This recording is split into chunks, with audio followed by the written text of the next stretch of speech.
lesson for today, mga kapatid. Very basic. Usahin po natin sabay-sabay. 1, 2, 3. Ugaling Kristiyano. Praise God. Bago po tayo mag-start, no? Meron pong iba't ibang ugali ang tao. Bago tayo pumasok sa ugaling Kristiyano.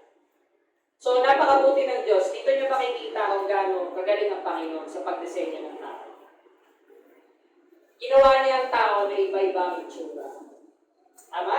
Iba-ibang sukat, iba-ibang height, iba-ibang color, skin. At lalo po, especially ang Panginoon, ginawa niya tayo na iba-iba tayo na ugali. Meron tayong magkakaparehas na ugali, pero hindi lahat parehas. Tama? Kahit yung mag-ama, mag-ina, magulang, kapatid, magkakaiba tayo na ugali. Amen? Amen? Amen. So, ganun kagaling ang disenyo ng Panginoon sa atin. So, ang ugali is, para sa akin is dalawang klase. So, may ugali tayong bata at yung ugali tayo na adult. Tama? Nung tayo'y bata, mga kapatid, ang ugali natin syempre pang bata. Amen? Laro, yan ang ano ng bata eh. Laro, aral, pagkain, tulog. Tama? Ngayon, yung nag-teenager, ano na? Aral, ligaw, tama po? Paganda, pag-ayos, tama? Nagiging conscious na sa sarili. At nung nag-adult at nag-asawa na, ang mindset niya na is nasa pamilya niya. At nung tumanda, siya naman ang inaalagaan ng kanyang mga anak. So nakita natin yung evolve ng tao. Amen? Nakita natin yung evolution ng tao simula pagkabata hanggang sa pagtanda. So, sa lifespan ng tao na napaka-exit, nandito na tayo sa gitna ng buhay natin. So, wala na tayo sa pagkabata. So, yung mga bata, yung mga anak na natin. So, bilang Kristiyano at mga likod ng ating Panginoon, nandito na tayo sa middle ng buhay natin. So, ibig sabihin, papunta na tayo doon sa age ng patanda na tayo. Amen? At lalo ngayon, napakabilis ng panahon. Hindi natin namamalayan na birthday mo na naman, Christmas na naman, tama? Hindi natin napapansin na ganun kabilis na pinapabilis ng Panginoon ang kanyang pagbabalik muli. So, dito mga kapatid, bago tayo pupunta doon sa Titus, kasi ang topic ko is Titus, dito, yung verse ko, punta po muna tayo sa, ano ba yung ugali? Natin. Sige, sabay-sabay natin basahin. 1, 2, 3. Itong tagalog na may ugali. Gaya sa ugat ng kilos at pag-iisip ng isang tao, ang ugali ay siya'y kabubuhan, pinagsamang pag-unawa, damdamin na talituntunin ng tao. Ang mabuti at matuwid na, ano yan? Pagsunod, disiplin, ay nagbubunga ng maayos na pag-uugali. Samantala, ang pagkakaroon ng liko at mapaglinlang ng patakaran sa nadanasan sa buhay ay nagsisilbing tulay ng pagkakaroon ng masamang uri ng pag-uugali. So, may two kinds na ugali. Ito yung masama at mabuti, syempre. So, tuloy natin. Isang halimbawa ng magandang pag-uugali ay ang palaging kaakibat na pakundangan o konsensya. Okay? Ibig sabihin, ang isa sa mga trait ng isang mabuting ugali ay meron siyang konsensya. Konsensya na ano? Na pag nakagawa siya ng mali, konsensya siya. Tama? Yung napapagabag siya, yung hindi siya mapakaling. O kunyari, pinakaaway siya, kapatid niya o kapitbahay niya o ano man. Yung hindi siya, yung nagkaroon sila ng alitan, pero hindi siya mapakaling, pinuntahan niya, nag-apologize siya. Yun yung konsensya. Okay? Ito yung example. Ito naman yung masamang ugali. Ang ganitong uri ng pag-ugali, dito pa rin tayo sa mabuti, ay may mabuting dahilan sa paggawad kung anong nararapat sa nakakaharap o nakikita niya. Iniiwasan ang pagsasamantala o paglalaro sa mga taong kulang sa kaalaman dahil alam niyang ang mga taong iyon ay hindi laruan. So, ang mabuting ugali, mga kapatid, ay hindi nananamantala. Nakikita niya, ayan. Hindi siya nananamantala. Hindi siya nanlalamang ng kapwa niya. Amen? Yan yung mabuting ugali, trait. Ang halimbawa naman ng masamang pag-uugali ay ang pakikialam sa iba at maging sa pakinabang na maaaring makuha sa pamamagitan ng pambobola. Sino bolero dyan? Noong araw, trait po yan na masamang ugali. Yung nagbobola, ayun po ba yung nagbobola? Di ba yung bola, di ba? Sinushoot, di ba? Yung nagsasalita ka ng isa hindi naman totoo, it's part of pagsisinungaling din para makuha mo yung gusto mo sa tao. Amen. Lalo yung mga malalakihan. Amen. Amen. Okay.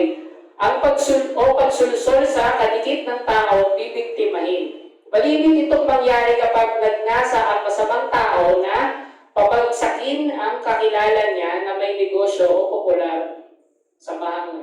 Anyways, yan yung isang trait ng masamang ugali. Praise God. At salamat sa Panginoon, yung mga katangian na yan, alam ko, wala na tayo. Amen? Para wala sumagot ah. Amen. Amen? Bakit? Dahil na kay Lord tayo. Hindi ganyan ang trait ng Panginoon. Amen? Hindi ganyan ang character ng Panginoon. Hindi ganyan ang attitude. Nakama natin, ano ba ang mga kapatid, ano ba ang trait ni Jesus Christ nung nasa lupa siya? Ano ba yung kanyang mga katangian nung nandito siya sa lupa, nung nagdi-discipleship siya? Di ba ang Panginoon natin is humble? Tama? Humble, madaling lapitan. Yan ang mga trait ng Panginoon eh. Madaling lapitan, mapanalanginin, madasalin. Yan si Jesus Christ eh. So, bilang ama natin, dapat yung mga anak niya, meron din ganun katangian. Amen? Kasi, bilang magulang, kahit iba-iba tayo ng ugali. Pero, bilang anak, dapat may makuha tayong maganda sa ating mga magulang. Which is yun yung mga magagandang ugali. Katulad din ng ating Panginoon na trait niya na magaganda, dapat bilang mga anak niya, meron din tayo nito. Tinataglay natin ito mga ugali na to. Alam niyo mga kapatid, very basic ito, Tagalog na Tagalog to, ugali. Pero napaka-broad ng meaning niya. Amen? Kasi dito sa pag-aaralan natin mga kapatid, dito sa Titus, may tapos na tayo sa ugali.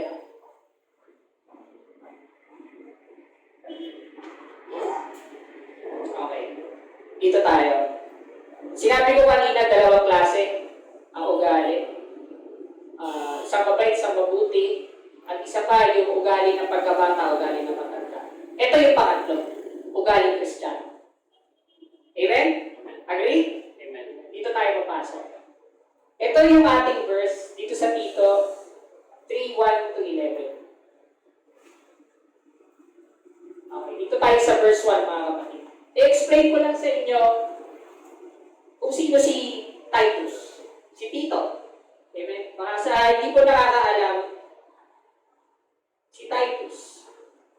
Ito, sinulat na actually ang author nito is Pablo, si Paul, Apostle Paul. Maraming kilala, very familiar sa atin si Apostle Paul. Ngayon, si Titus po, sinulatan ni Paul dahil pinapalakas niya ang loob nito. Kasi si Paul noong mga panahon nito, itong sulat ni Paul kay Titus, first time na kulong ni Pablo at nakalabas siya ng kulungan, in between sinulat niya tong letter na to kay Titus. Ngayon, si Titus, ang character niya, isa siyang Griego sa Creta. Yung Creta is lugar ng Corinto. So yung Corinto, nagkakaroon ng problema yung mga Corinthian church. So lugar ito, yung Corinthian church, yung early church, nagkakaroon sila ng problema. Ngayon, hindi sila papuntahan ni Apostle Paul dahil nakakulong siya, nagtatago siya, dahil inuusik sila ng mga Roma. Okay? Paliwanag po? Ito po ipapaliwanag ko sa inyo maigi. Ganun po ang nangyari. So ang labanan po ng mga early churches, sinusulatan po nila yung mga namumulo sa simbahan. Amen? Sinusulatan nila. So itong liham ni Pablo kay Titus, ito po yun. Ayan. Ang nilalaman po nito is pinapaalalahanan niya lahat ng mga kapatiran at si Titus na panatilihin nilang maging kalmado, maging payapa. Ito yun. Okay, basahin natin mga kapatid. Medyo magbabasa tayo from 1 to 11. Nakasan natin ha. Okay, 1, 2, 3. Verse 1. Paalahanan mo ang mga kapatid na upasakop sa mga kinuno at may kapangyarihan Sundin ang mga ito at laging maging handa sa paggawa ng mabuti. Amen. Pause tayo. 2. Okay. Pagbawalan mo silang, sige, magsalita ng masama laban kanino man. At turuan mo silang maging mahinahon, magalang sa lahat ng tao. Okay? Sinasabi to ni Apostle Paul kay Titus. Liham niya to. Na ganito ang sabihin mo sa mga kapatiran natin. Amen? Ito, sa verse 3, sabi, noong una, Tayo mga kamay, hindi masusuri, naligaw ng hinanipin ng mga hudong damdamin at ang lahat ng uri ng karayawan. naghari sa atin ang masamang isipan at pagkaingit, tayo'y kinapuputan ng iba at sila'y kinapuputan din natin. So, mga kapatid, may problema yung church. Amen? Hindi siya magsasalita, hindi siya magsusulat si Apostle Paul kung wala problema yung early church. So, mabigat yung problema nila. Ano yung problema nila ng early church sa Corinthian? Yun yung pagkabahagi. Nakukuha niya? Ibig sabihin ng pagkakabahagi, nagkakaroon yung mga kapatiran ng division. Nagkakaroon sila ng mga sariling paniniwala nila, nagtatalo-talo sila kasi walang namumuno sa kanila. Ang nag-open ng church ng mga hintil, si Pablo. Si Pablo kasi kinulong. Ganito, para mas malinaw. Si Bishop ang ating head of the church, tama? Ngayon, si Bishop nawala. Tama? So, sino tatayo? Sino papalit kay Bishop? Ganun po yung sitwasyon nila. Ako kuha niyo po, yun po yung example. Kaya, sinulatan ni Paul si Titus para maintindihan ni Titus yung gagawin niya, yung instruction. Kasi yung instruction ang gagaling kay Paul. Dahil siya ang nagtatag nun. Amen? Okay, so tuloy natin ha. Para makita natin yung problema nila. Sige, mga kapatid, sabay-sabay tayo. Ngunit na mahayag sa atin ang kabutihan at pag-ibig ng Diyos sa ating tagapagligtas. Niligtas niya tayo, hindi dahil sa ating mabuting gawa, kundi dahil sa kanyang kapagsaan. Tayo pinanganak ng muli sa pamagitan ng tubig at tayo din ay binago ng Espiritu Santo. Kung mapapansin niyo mga kapatid, yung sulat ni Paul, hindi nawala itong pagbabago sa Espiritu Santo. Okay? Kasi mga kapatid, ang tao, hindi niya kayang magbago pag wala nito. Naniniwala ba kayo? Kung sarili mo lang, kung yun ang pagkalaki mo, mahihirapan kang magbago kung wala ang Espiritu ng Diyos sa'yo. At kung wala ang Diyos sa'yo, ganun kasimple. Bakit? Di ba mga kapatid, i-ano nyo na lang, i-take back tayo nyo, i-rewind nyo yung sarili nyo, kung ano tayo na lang ngayon. Okay? So, sa verse 5, verse 6, sige. Kasi dahil pinagkaloob ng Diyos sa ating Espiritu Santo, sa magitan ng ating tagapagligtas sa Kristo, 7. upang tayo gawing matuwid sa pamagitan ng kanyang kagandahang loob at tayo maging karapatmana ayon sa pinangaking buhay na wala. Sige, tuloy natin mga kapatid. Mapagkakatiwalaan ang araw na ito, kaya't nagnais ko yung iagawang ito sa mga nananalig sa Diyos, upang ilaan nila ang kanilang sarili sa paggawa ng mabuti na siyang karapat-dapat ng aking paghinamang sa mga tao. Nakikita niyo yung sitwasyon nila, mga kapatid. Sobrang bigat ng church na to. Sobrang gulo. Magulo sila. Kasi nakita niyo yung mga binibitawan salita ni Paul dun sa sulat niya. Ibig sabihin, alam niya sa sarili niya na hindi ganun kadali na ayusin yan basta-basta. Alam niya. Kaya nga sinabi niya dun sa verse 6, na guided dapat sila ng Holy Spirit para maayos sila. Pero sa tingin nyo ba nagtagumpay yung sulat na to? Kasi simula yung sinulat ni Pablo to, hindi na sila nagkita ulit eh. Nakulong na siya ng ilang beses na paulit-ulit eh. Hanggang sa namatay na lang. Pero hindi na siya nakapunta. Ganun kasi si Apostle Paul. Ang character ni Apostle Paul, ano siya? Evangelist siya. Nagtatanim siya ng church. Parang si Bishop din. Nagtatanim siya. Tapos, pagka may pastor na ron, tina-take over. Ganon din. Ganon. So, sa panahon na yun, napakahirap mag-evangelize kasi walang Walang ganito, walang cellphone, walang ano. Talagang bumabiyahe. Ganun si Apostle Paul. Hindi niya kailanman nakita si Jesus Christ. Pero, bakit siya, si Paul, bago siya maging likod ng ating Panginoon, isa siyang mangungusig. Inuusig niya yung mga Kristiyano. Pinapakulong niya, pinapapatay nila, persecutor siya. So, ang ganda ng naging buhay niya kasi instant pinago siya ng Panginoon sa paanong paraan.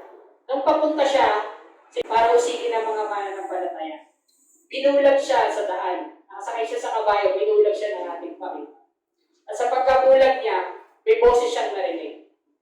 Nagpakilala siya si Jesus na inuusig niya. Alam na po natin yun, di po ba? Yun yung buhay niya. Yun, on and on. Naniwala siya na yung inuusig niya. Totoo Diyos. Kaya, nag-transition siya ng ganong kabilis kasi ang Diyos ay nagpakilala sa kanya.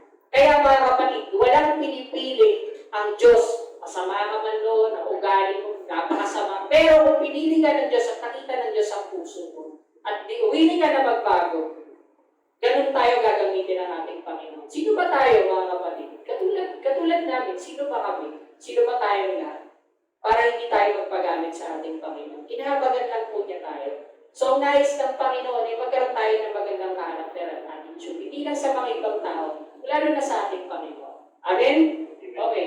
Verse 9 po, tuloy po natin. Iwasan mo ang mga walang tulo ang pagkatalo.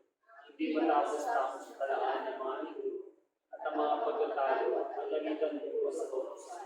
Ang mga ito ay walang mapupupo at walang halaga. Okay. Yung kautusan na yan, mga kapatid, yan yung kautusan ni Moses. Okay, kasi si Pablo, yung testament namin sinulat nito eh.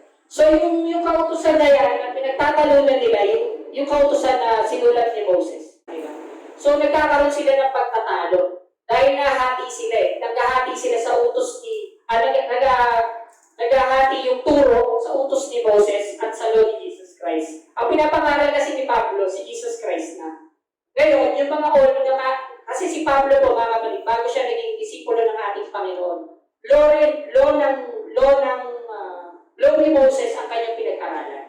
So, alam niya yung batas ni Moses. Ngayon, na naging mananampalataya siya ni Jesus Christ, ipinigay niya yung bagong kautusan sa mga tao. Para yung sinasabi ni Paulo na aral niya, na turo niya, medyo may grace na, may habag na. So, yun yung kanilang pinagtatalunan. Tuloy natin sa verse 10, mga kapatid. Pagkatapos mo sa kailisan, ang makalawa, iwasan mo na ang pag-uwihan ng pagkababahag. Dahil alam mo ang kanyang tao ay masama, na kanyang sariling mga kasalanan ang nagpapakilala siya ito.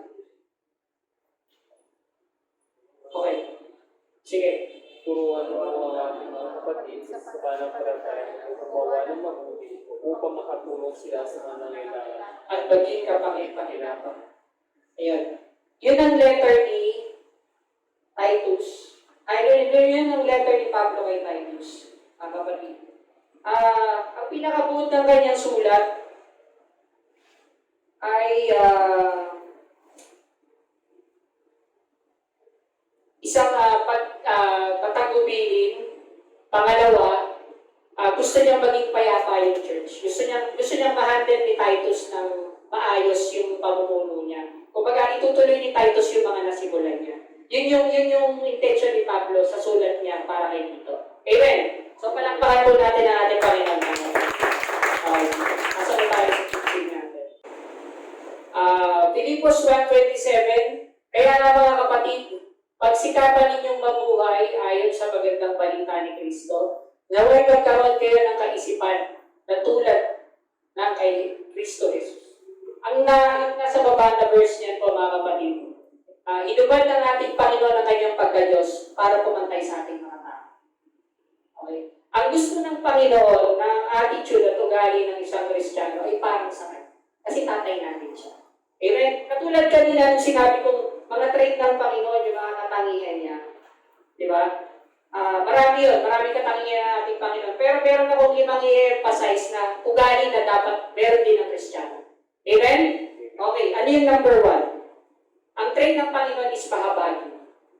Number 1. Mahabagin. Basahin natin mga kapatid sa 5:7 verse 9. Mapalad ang mga mahabagin sapagkat kahabagan sila ng Diyos. Mapalad ang mga may malinis, take note malinis na puso. Sapagkat makikita nila ang Diyos. Sino ang makakakita sa Diyos? Malinis ang puso. So kung marami ang puso, hindi niya makikita ang Diyos. Amen? Ganun kasimple. Amen? So mapalad daw yung mahabagin sapagkat kahabagan sila ng Diyos. Hindi lang yun. Mapalad ang mga may malinis na puso sapagkat makikita nila ang Diyos. Anong goal natin sa pag-attend ng church? Anong goal natin sa pagiging Kristiyano? Di ba para makita natin si Lord sa ending? O so kailangan natin ito. Hindi lang pala natin kailangan para makita natin ang Panginoon na lagi tayo nasa church. Hindi lang pala natin kailangan na lagi tayo magbasa. Kailangan natin may malinis tayo ng puso para makita natin ang Panginoon. Bukod sa Espiritu na pinagkaloob sa atin ng ating Panginoon. Yan dapat, may malinis tayong puso. Kasi pag wala kang malinis na puso, hindi ka pag-aarihan ng Holy Spirit. Sa nananahan ng Espiritu ng Panginoon, sa may malinis na puso. Ama? Okay. Mapalad ang gumagawa ng paraan para sa kapayapaan, sapagkat sila ituturing ng mga anak ng Diyos. Ang attitude ng isang mahabagin, peaceful siya. Gusto niya ng payapa, ayaw niya ng gulo, ayaw niya ng pagkabahagi, ayaw niya ng away. Amen? Ang trait dapat ng isang Kristiyano, mahilig sa peace. Kahit naginigera ka na, ginugulo ka, inaaway ka, gusto ng Panginoon kapayapaan. Dahil ang Panginoon ay sa Kristo ay prinsipe ng kapayapaan. Tama? Amen? Palakpakan nga natin ang ating Panginoon. Yan yung unang trait, mahabagin. Dapat mahabagin din tayo. Ang pangalawa is, okay, madaling lapitan. Amen? Madali ba natin nalapitan na ating Panginoon? Madali? Kapag nakakagawa po ba tayo ng pagkakasala, ipinagdasal natin, pinapatawad niya kaya tayo agad-agad? Amen? Depende po yan sa laman ng puso natin. Kapag genuine repentance, si Lord ang nakakaalam kung pinatawad kayo o hindi. Pero bilang anak ng Panginoon, tayo tinubos na yan. So, pinatawad na tayo sa ating mga kasalanan. Amen po ba? Maraming beses tayo nagkakamali, maraming beses tayo gumagawa ng hindi maganda. Pero still, nananatili tayo nakatatag dahil sa habag ng ating Panginoon. Kasi madali siyang lapitan. Amen? Dapat ang Kristiyano, ang isa sa mga trait is madaling lapitan. Saan? Sa aling paraan. Pagka may lumapit sa iyong kapatiran na hihiram sa iyo, perahin mo? Ganun ba yun? Bakit hindi? Kung ibang tao ka pag nilapitan tayo, madali. Amen? Kapag kapatid natin ang lumapit sa atin, tulungan natin. Kung wala tayo may tulong, pag-pray natin siya. Yun ang pinaka-the best na regalo natin sa atin. Amen? Kasi lahat tayo, pare-parehas po tayo ng sitwasyon sa panahon ngayon. Amen? At abuti ng Diyos kasi nakatayo tayo until now. Way back nung walang pandemic, mga kapatid. Okay ang buhay. Okay. Pero sa amin, bilang mga working parents, alam ko nararamdaman nyo rin na kung gaano kabigat o kahirap ang buhay ngayon. Yung pag-gain mo ng pera, bigat. Mabigat talaga. Hindi ko malubos maisip sa kabila ng mabigatan na yun. Pero nakatayo pa rin. Nakapagturo pa nga. Hindi lang natin nare-recognize minsan ang blessing ng Panginoon sa atin. Kasi nakikita natin yung bigat ng buhay. Yung bigat ng sitwasyon, yung bigat sa labas, yung mga balitang na babalitaan natin. Pero hindi natin naiisip na bakit nakatayo tayo? Yun yung blessing ng Panginoon. Dahil bakit? Dahil siya lapitan. Di ba? Pagka bigat na bigat ang isang mananampalataya, nagpipray, tama? Kasi humingi na siya ng tulong Kaliwa, kanan, harap, likod. Saan pa yung balik? Sa taas. Di ba kahit hindi mananampalataya, pag wala na silang option, Diyos ang Kung ang bibig nila, tama. Kasi madaling lapitan ng Diyos. Ang tanong, madali bang tubugon ng Diyos? Doon sa may malinis na puso. Doon sa may mahilig sa kapayapaan. Amen? Doon siya tutugon. Bakit siya tutugon doon sa taong tumatawag sa kanya? Pero after na pinigbigyan siya, masama ulit ang gagawin niya.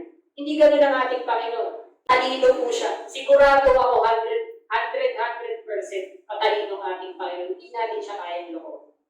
Amen? Kaya kung lalapit tayo sa Kanya, madali. Madaling magsabi sa Panginoon, madali.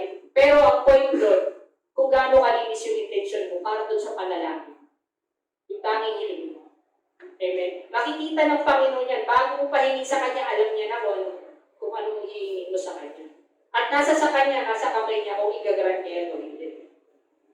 Diba? Marami tayong prayers, katulad namin. Marami kami prayers. Ganito, ganyan, ganyan. Puro pang sarili. Almost doon, tinugon ng ating Panginoon. Pero hindi sa panahon na gusto natin. Tutugunin tayo ng Panginoon sa perfect timing niya, hindi sa gusto natin. Amen? Huwag tayo magkakaroon mga kapatid ng inggit sa iba na bakit sila ganito o ganyan. Hindi po. Iba po tayo sa kanila dahil tayo mananampalataya ng ating Panginoon. Ewan po ba? Palapakan po natin sila. So, yun dapat po ang pangalawang merong trait ng isang Kristiyano is madaling malapitan. So, sa pangatlo po, ang isang trait ng Panginoon is laging nananalangin. Dito sa 1 Thessalonians 5:17, verse 18, sabi rito, laging manalangin at magpasalamat kayo kahit ano ang mangyari. Dahil ito ang kalooban ng Diyos para sa inyo na mga anak ni Kristo Jesus. At ano dapat meron tayo laging? At Pasalamat. palaging po yan. Mananalangin ka kahit na bigat ka. Mananalangin ka kahit may sakit ka. Mananalangin ka, pasat mo ang mundo. Mananalangin ka, hindi kayo okay na asawa mo. Mananalangin ka, hindi kayo okay ng kapatid at magulang mo. Magpapasalamat ka pa rin. Christians, kaya ba natin magpasalamat at manalangin sa Panginoon kahit na puro problema? Kaya ba yan? Mahirap, di ba? Amen? Mabigat, di ba? Mahirap manalangin sa Panginoon at lalo na magpasalamat kung marami kang pinagdadaanan. Pero ito mga kapatid, tandaan niyo. Hindi lang po tayo ang may problemang ganyan. Hindi lang tayo ang nakakaranas kung ano ang nararanasan mo. Hindi lang ikaw ang may pasanin. Okay? Hindi lang tayo ang nahihirapan. Pero bilang anak ng Kristiyano, laging manalangin. Amen! Laging magpasalamat. No, magkarugtong sila. Hindi mo nga mapag-iwalay eh. Kahit anong mangyari, lagi tayo magpapasalamat sa Panginoon. Kaya? Kaya? Kaya sa tulong ng ating Panginoon. Palakpakan po natin ang ating Panginoon. Kalooban niya mga kapatid na tayo laging manalangin at magpasalamat. Kalooban ng Panginoon yan, kahit anong mangyari. Naintindihan po ba natin? So yan yung pangatlong trait. Laging manalangin, magpasalamat. Ito yung 4. Ang Diyos natin ay hindi makasarili. Dapat tayo bilang anak ng Panginoon ay hindi tayo makasarili. Makikita natin yan sa 1 Corinthians 13:4 verse 7. Basahin po natin mga kapatid. Lakasan po natin. 1, 2, 3. Ang may ibig at saka at magandang loob. Hindi mayabang, hindi mapagmataas na. Hindi mas mapaugal, hindi mas sarili, hindi magaling, hindi magmagaling sa kapwa. Hindi pinagagawa ang gawain sa sama, ngunit pinagagawa ang kalatukan. Say natin ha. Parang nakita ko, parang maraming sablay tayo ito. Alam mo bang mag-ibig mga kapatid? Sino matyaga? Amen? Matyaga saan? At merong magandang? Sino hindi ba ititid? Totoo lang ha? Sino hindi ba yabang? Ako, ginagawa ko. Sinong hindi mapagmataas?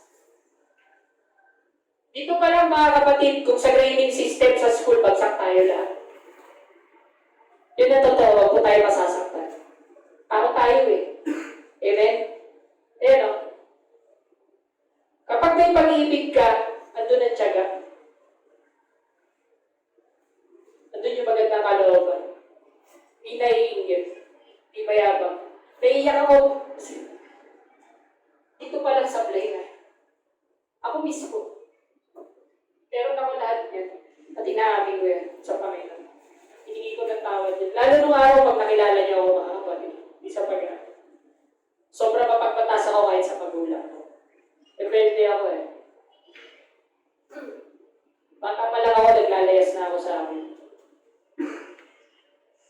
Ganyan ang aking ugali. Makasarili. Magagaling din. Mapagtanim sa kapwa.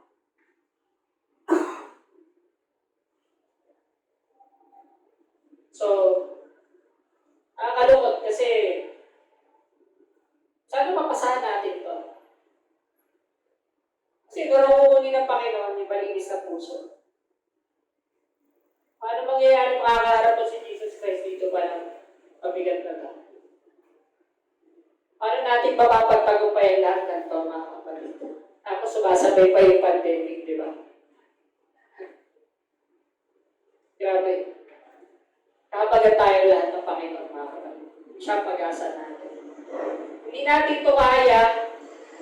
Ito na lang, mga kapatid. Yan ang pinaka-greatest commandment ng ating Panginoon. Diba? Ano yung tatlong yung mahalaga? Faith, hope, but the most important of the three is yan tayo kinupos. Ang unang nagpahal sa atin ng ating Panginoon. Okay? Pagkagawa mo lahat ng yan, kapag yung pag-ibig ang umiral sa atin. Kaya mong ibigin ang kapwa mo kahit masama ugali niya. Kaya mong ibigin ang kapwa mo kahit hindi maganda ang pinapakita niya sa'yo. Kaya mong umibig na kaaway mo. Yan ang sabi ng Panginoon. Commandment niya yan. Sabi rin ni Paul yan. Kapag pinato ka ba? Di ba? Kapag pinato ka, ibigay mo pa yung isa. Pag sinampal ka ng kanan, ibigay mo pa yung kaliwa. Ganun ang Diyos eh. Ang Diyos, tingnan nyo, napakabuti niya kahit sa kamatayan. Very obedient ang Panginoon. Di ba ipapako siya sa krus? Pero sa kabila ng kamatayan, ginawa niya pa rin. Di ba nanalangin siya? Panginoon, tulungan mo ako kayanin ko. Ipapako siya. Nakita niyo yung obedient ni Lord. Kahit sa kamatayan, sumunod siya sa Panginoon. Yun yung nag-nais kang Lord. Yung pag-ibig na yan, yung pinaka-key. Para malagpasan natin lahat ng yan, mga kapatid. Hindi natin kaya ito. Hindi natin kaya na mag-isa. Ito lang ang bumubuhay sa atin. Sabi nila pag-ibig raw hindi nakakabuhay. Mali. Ang pag-ibig ng Diyos nakakabuhay. Amen? Amen. Yan ang bumubuhay sa atin. Kaya tayo nandito, mga kapatid. Pero paano na natin?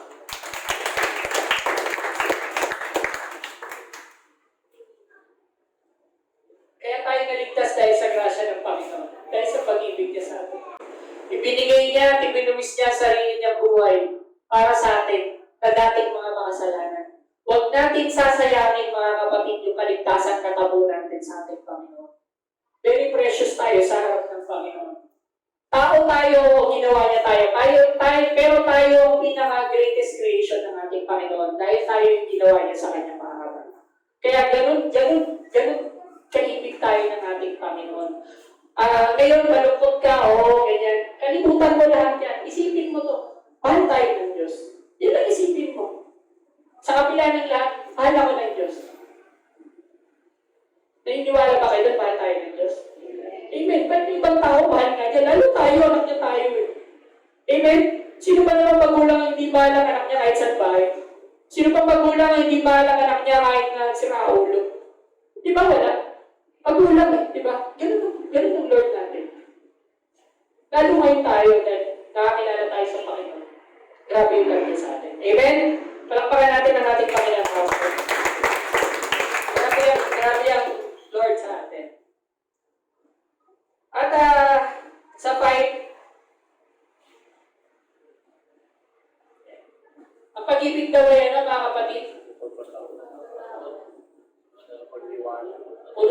mapag-asa at mapagtiis hanggang wakas. Hindi po ako nagsabi niyan, sa Corinthians po yan, 13:4 verse 7. Ang pag-ibig ay mapagpatawad, mapagtiwala, puno ng pag-asa at mapagtiis hanggang wakas. Isa sa mga trait ng anak ng Panginoon, mapagpatawad, dahil may pag-ibig. Mapagtiwala, dahil may pag-ibig. May pag-asa kasi may pag-ibig. Magtiis hanggang sa wakas, dahil sa pag-ibig. Ganun na simple, mga kapatid. Logic. Lahat nakapasok sa pag-ibig.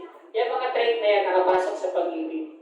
So, salamat po sa ating Panginoon kasi binigyan niya tayo ng mga trait na yan bilang mananampalataya ng ating Panginoon. At salamat sa Panginoon kasi isa tayo sa mga nananatiling patatag. Isa tayo sa mga nakatayo. Kahit na tayo lang, mga kapatid, huwag kayo malungkot kasi ako nang nalulungkot ang ating Panginoon. Kung talagang kaya natin ang Panginoon, lumaban tayo. Katulad ng ginawa ni Jesus Christ, diba? Hanggang sa kamatayan lumaban. Amen? Hanggang sa yung mga disciple, halos lahat sila namatay. Pinatay sila, actually. Halos lahat ng disciple, pinatay sila. Habang nangangaral, pinapangaral. At nakarating sa generation natin. Pahalagahan natin ang salita ng Panginoon. Na pinana natin lahat sa kanila. Kaya nakarating to sa atin kasi kinahabagan tayo ng Panginoon. Imagine niyo mga kapatid, kung kayo yung nasa sitwasyon nila. Kung tayo yung nasa sitwasyon nila ng early church. Di ba? Ibubuwis ba natin yung buhay natin para ikalat to? Di ba? Very free ngayon sa panahon natin, very free po ang salita ng Diyos. Makikita natin sa TV, sa internet, lahat. Maraming outlet ang Word of God. Pero ang hindi nalalaman ng iba, kung gaano pinaglaban to ng mga sumulat nito. Amen? Sinulat nila to para makarating sa atin yung Word of God. Kasi ang salita ng Diyos ay buhay. Amen? Ang salita ay Diyos. Amen? Lahat ng nilalaman ng Biblia ay Diyos. Amen? Kaya ang salita ay buhay. Amen? Kaya mga kapatid, nais ko pong dahil ang pag-ibig ng Panginoon ay gusto niya kumana. So, sa lakas ng loob at confidence, si Lord ang nagbibigay po niyan sa mga nagtuturo sa atin. Kaya kahit sino po ang tumayo rito, ako, sila Brother Ricky, kung sino maatasan, i-respect po natin sila gaya ng pagrespeto natin sa ating mission. Kasi, ginagamit rin po kami ng ating Panginoon. Hindi lang dito, sa maraming bagay. Kaya yung ating respeto sa isa't isa, yun po yung mananatili. Amen po ba? Ano dapat ang trait ng isang mabuting ugali ng Kristiyano? Ano yung one? Yung number 2 po. Number 3 po. Yung number 4. Ano ba? Yung number 5. Meron po ba tayo natin ito? Meron? Tayo lang po nakakalam yan. Palakpakan natin. Okay mga kapatid, so walang magtatagal po. Tayo po tayo mga kapatid. Awitan natin pa rin. Salamat po sa ating Panginoon.